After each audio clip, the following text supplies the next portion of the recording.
Lahir di Tanjung Putus, Padang Tualang Langkat, tanggal 13 Maret 1968.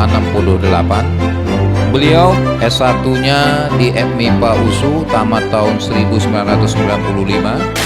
S2-nya di Universitas Indonesia, tamat tahun 2000. Dan S3-nya di Universitas Sultan Zainal Abidin Terengganu, Malaysia, tamat pada tahun 2016. Beliau di samping sebagai seorang dosen di Fakultas MIPA Universitas Sumatera Utara, beliau juga banyak berkecimpung membicarakan tentang masalah-masalah metafisika. Assalamualaikum warahmatullahi wabarakatuh. Ilahi anta maksudi warido kamatlubi aqtini mahabbataka wa ma'rifataka.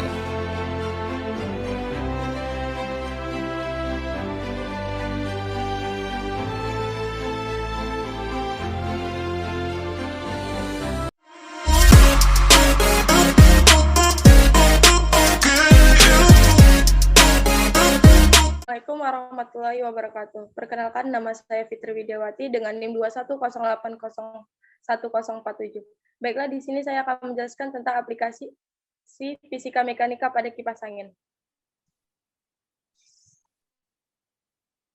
Baiklah, di sini saya akan menjelaskan tentang mekanika. Mekanika merupakan cabang ilmu fisika klasik yang berkembang sejak berabad-abad yang lalu pada zaman Galileo dan Newton.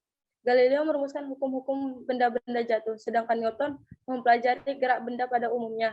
Mekanika merupakan salah satu cabang ilmu fisika yang mempelajari tentang gerak yang bekerja pada benda. Mekanika terbagi atas sub-sub pokok materi yang terdiri dari statika yang mempelajari benda diam, kinematika yang mempelajari benda bergerak, dan dinamika yang mempelajari benda yang terpengaruhi oleh gaya.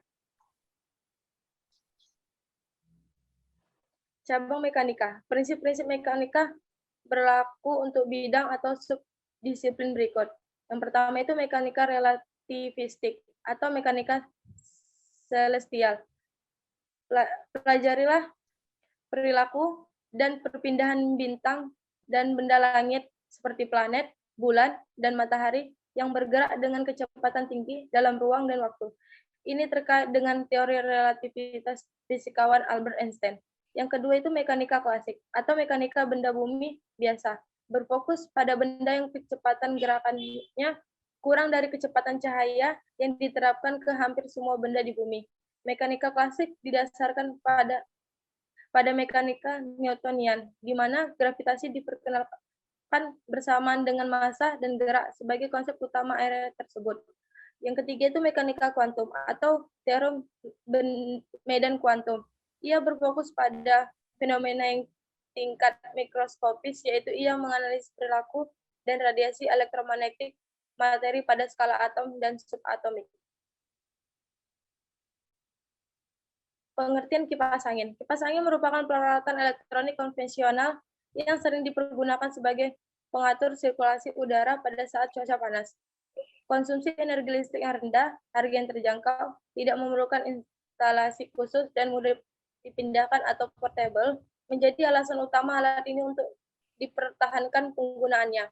Kipas angin bekerja menggunakan motor listrik, yaitu mengubah energi listrik menjadi energi mekanik. Energi mekanik ini digunakan untuk memutar balik kipas angin sehingga menghasilkan angin. Berikut adalah komponen pada kipas angin.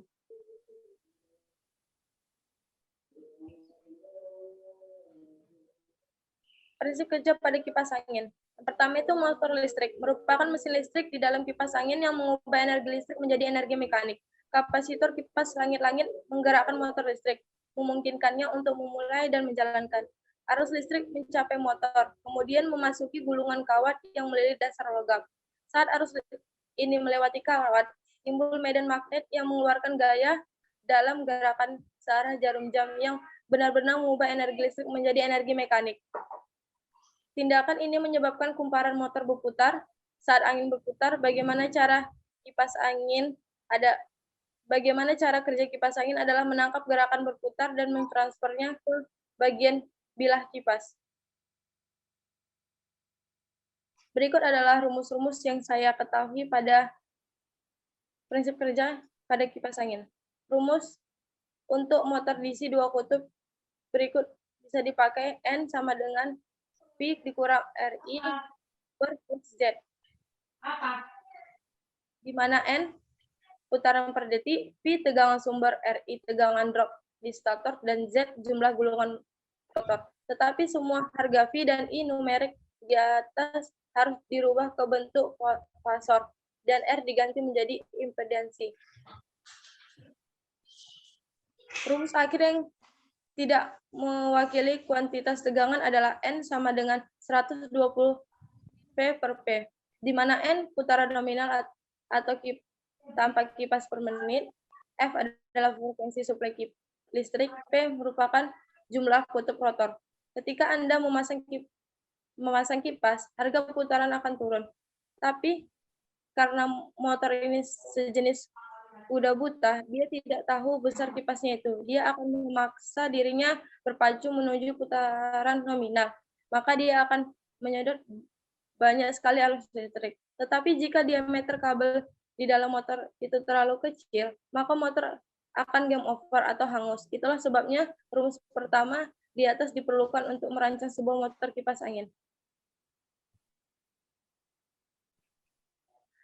Yang kedua itu ada rumus gerak melingkar. Dari penjelasan di atas, perlu diketahui ada banyak komponen gerak melingkar yang dapat kita cari menggunakan rumus-rumus berikut. Periode gerak melingkar yaitu waktu yang digunakan suatu objek ketika melakukan suatu putaran. Rumus gerak melingkar untuk mencapai periode adalah T sama dengan T kecil per N, di mana T adalah periode, T kecil sama dengan waktu, N sama dengan jumlah putaran.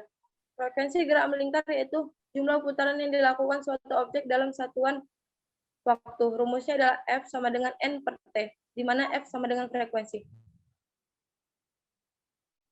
Sekian presentasi dari saya. Apabila ada kesalahan saya mohon maaf. Wabillahi taufiq wal hidayah. Wassalamualaikum warahmatullahi wabarakatuh.